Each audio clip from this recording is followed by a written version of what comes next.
Olha aí, pessoal, a gente vai para mostrar aqui um pouco como é usar a resistência de calha para tirar entupimento. Estão vendo aqui, ó, que ela é agregada junto com a resistência que já tem na geladeira e ela é colocada ali, ó, no dreno e também nessa parte de baixo.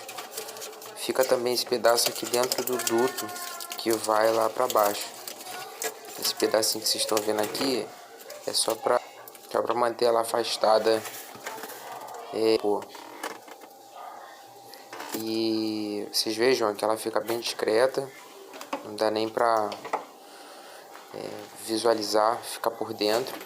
Essa daí é uma geladeira, vou mostrar aqui um pouco para vocês, que ela é uma BRM 39.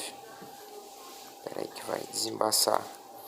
Mas vocês podem usar em outros modelos de Brastemp. A gente já usou em umas 4 modelos de Brastemp aí. E dá super certo.